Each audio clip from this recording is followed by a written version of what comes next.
शुभेंदु अधिकारी ने अभिषेक बनर्जी पर बोला हमला। कहा किसने कहा था कि उनको भाजपा में शामिल किया जाएगा। तृणमूल को बताया चोरों की पार्टी।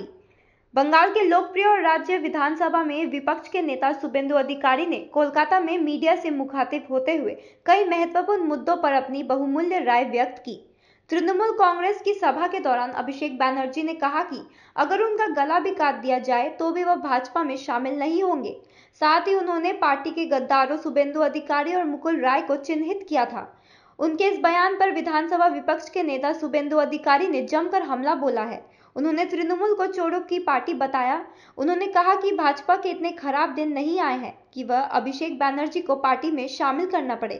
पूरे देश में भाजपा की लहर चल रही है। अभी दिल्ली में 27 साल बाद सरकार बनी है। महाराष्ट्र में विपक्ष का सफाया हो गया है। वर्तमान में पूरे देश में बीजेपी प्राइम मेंबर्स की संख्या 20 करोड़ पार हो चुकी है।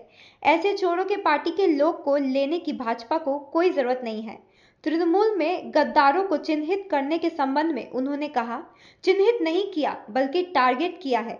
उन्होंने कहा, मैंने चोरी का विरोध करना शुरू कर दिया है, इसलिए मुझे टारगेट किया गया। না বলার কিছু নেই তো। কয়লাকে দুধে সিদ্ধ করলেও কয়লার রং কালোই থাকে।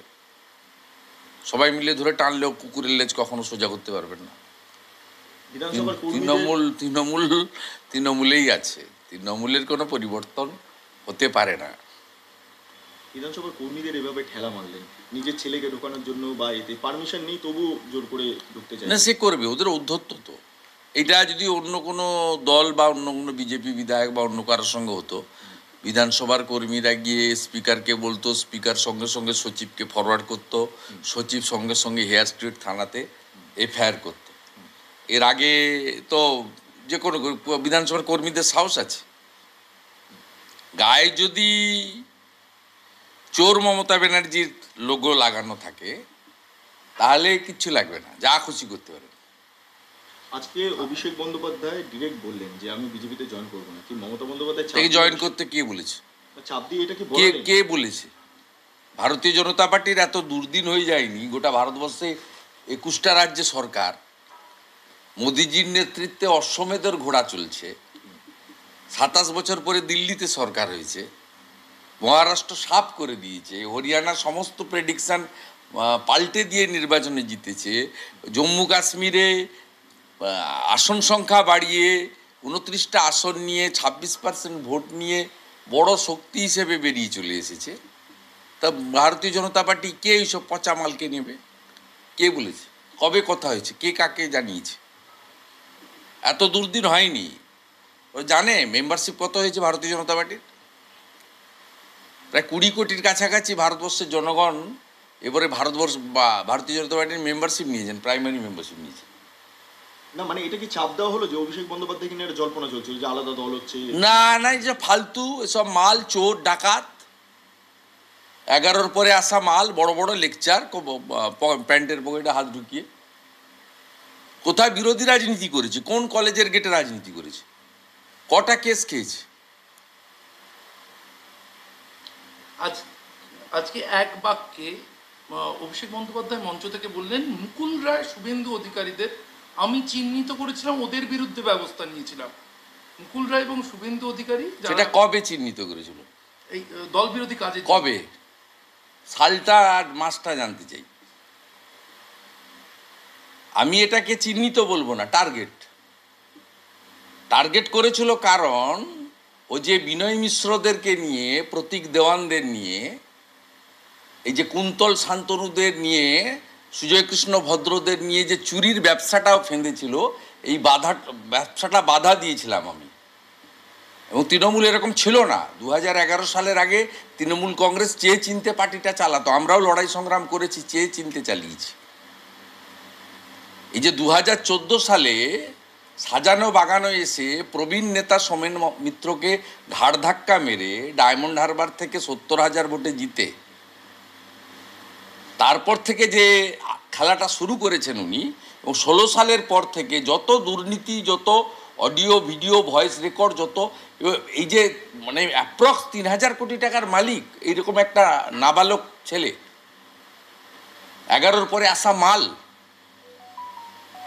3,000 কোটি টাকার মালিক, জেট চার্টার ফ্লাইটে ঘুরে বেড়ায়, তার লাইফস্টাইল কি, কোথায় ছিল এটা? ও তো ভালোই বলেছে। এই বিয়াদবটার জন্য, এই চোরটার জন্য তো তৃণমূল কংগ্রেসটা ছাড়তে হয়েছে আমাকে। আমি তো 21 বছর ধরে তৃণমূল কংগ্রেস করেছি। মমতা ব্যানার্জির হায়েস্ট অ্যাপিজমেন্ট, তোষণের রাজনীতি এবং এই যে এটাকে বাছুরটাকে যে তুলেছে, এইটার বিরুদ্ধেই তো আমার প্রতিবাদ ছিল। এবং আমি মনে করি এই ছোড়ার এতটুকু মনুষ্যত্ব নেই। মুকুল রায় আজকে কোথায়? মুকুল রায় আজকে হসপিটালে ভর্তি আছে। মুকুল রায় আজকে কলকাতায় একটা প্রাইভেট হসপিটালে ভর্তি আছে সংকটজনক অবস্থায়। এই লোকটা যে বিজেপি থেকে জিতে কৃষ্ণনগরের মতো সিট, যেখানে আপনি আমি যে কেউ দাঁড়ালে, পদ্মফুল দাঁড়ালেই জিতবে, সেই সিট থেকে ভারতীয় জনতা পার্টি তাকে জিতিয়েছে। এবং ভারতীয় জনতা পার্টির সমস্ত নিয়ম ভেঙে দুজনকে টিকিট দিয়েছিল, মুকুল রায়কে এবং তার পুত্রকে, যেটা ভারতীয় জনতা পার্টি সরাসরি একটা নির্বাচনে করে না। এমপিতে কাউকে দিলে এমএলএতে দেয়, সেটা ঠিক আছে, কিন্তু ভারতীয় জনতা পার্টি মাননীয় মুকুল রায়কে সর্বোচ্চ সম্মান দিয়ে ভালো সিট বেছে দিয়েছিল পার্টি, আমি নিজে জানি। এবং তার পুত্রকেও বীজপুর কেন্দ্রে সুযোগ দিয়েছিল।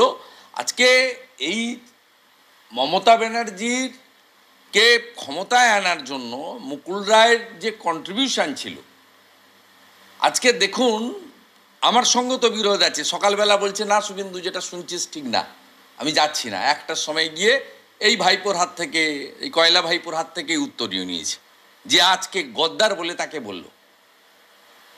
তিনি আজকে হসপিটালে। আর এই শুভ্রাংশুকেও বলি, ওই নেতাজি ইন্ডোরে বসে তা হজম করলো কি করে? আমরা জানি মুকুল রায় নিজে যেতে চায়নি, শুভ্রাংশু নিয়ে গেছে তাকে।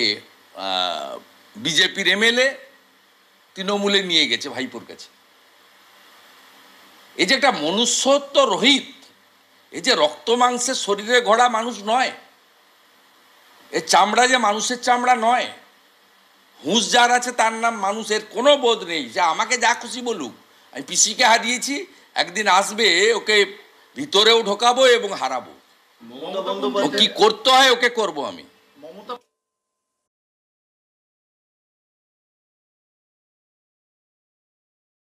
কম পেয়েছে, 1000 গ্যাপ আছে, সেটাকে মিটিয়ে নেব। তখনই মমতা বন্দ্যোপাধ্যায় বলছেন যে সমস্ত জায়গায় 1000 ভোটে গ্যাপ আছে সেইগুলোকেই টার্গেট করছে। মানে অর্থাৎ খুব সচেতনভাবে কিন্তু আজকে কথাটা বলেছেন। মানে এটা সবারই কানে বেজেছে। মানে এটা কোন ভয় থেকে হচ্ছে বলুন তো?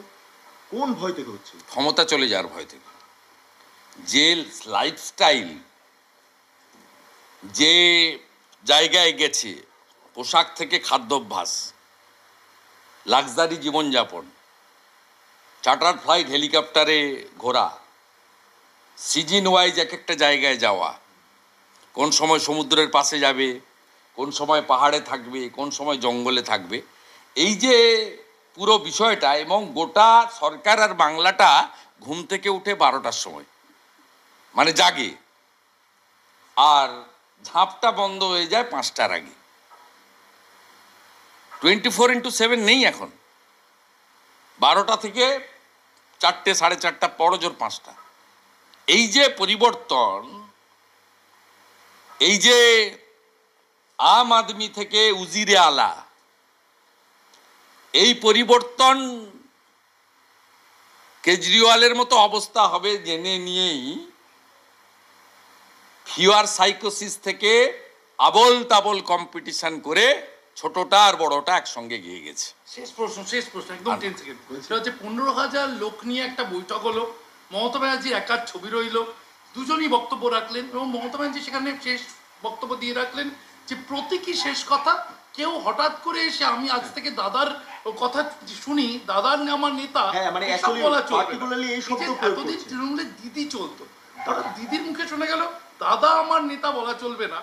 এই বার্তাটা হঠাৎ দাদা এলো, হঠাৎ তৃণমূলের দিদির মুখে দাদার কথা। আমার জানা নেই কেন বলেছেন, ওনারা আন্ডারস্ট্যান্ডিং থেকেই বলেছেন, হয়তো আন্ডারস্ট্যান্ডিং থেকেও বলে থাকতে পারে। সবটাই তো মিউচুয়ালি আমরা জানি। তো মানে এই মিটিংয়ের আগেই তো অনেক ওয়ার্ম আপ হয়েছে, রিহার্সাল হয়েছে। যাত্রাতে যখন স্টেজ পারফরমেন্স হয় তার আগে অনেক রকম পাউডার, স্নো, রং, কালার এসব মাখতে হয়, মুখস্থ করতে হয় 2-3 বার করে মাইকের সামনে, আয়নার সামনে, সব হয়ে তারপরে হয়েছে। সবটাই অ্যামিকেবলি, চিন্তার কোনো কারণ নেই। অপরচুনিস্ট, করাপ্টেড, ফ্যামিলি পার্টি এবং হাই অ্যাপিজমেন্ট, মুসলিম লীগ 2। অখিলগিরি আমাকে এত आप विश्वास करेंगे? ब्रांडेड फर्नीचर अब खरीदें, बाद में पेमेंट, बाय नाउ पे लेटर, वो भी नो कॉस्ट EMI पर। साथ ही 55% का धमाकेदार डिस्काउंट। इस फेस्टिव सीजन में अपने मनपसंद या कस्टमाइज्ड फर्नीचर को घर लाएं बिना किसी पेमेंट के। हमारा विशाल शोरूम आपका इंतजार कर रहा है। सिलेक्शन फर्नीचर, आपके घर का सबसे सुंदर हिस्सा। Orchid Building opposite Vega Mall, 3rd mile, next to Zudio, below Tata Motors, Siliguri. Call 9735611336। Sorry पापा, मेरा सिलेक्शन नहीं हुआ। इट्स ओके बेटा, चलो दोबारा मेहनत करते हैं। सूर्या है, सुकून है। Are you looking for a best boarding school in West Bengal? We got you. Welcome to Mayur School, Siliguri. In collaboration with Mayo College General Council, Ajmer. Why Mayur? 12 acres of area with using 5 structure, AC bus facility, modern and advanced education, holistic development, AC boarding house, computer lab, smart classroom, sports complex, semi-Olympic swimming pool, library and hostel facility, Rohit Sharma Cricket Academy. Admission open for new session 2025 and 2026. Pre-primary, nursery, LKG, UKG and class 1 to 8. Scholarship up to 30% off on tuition fee.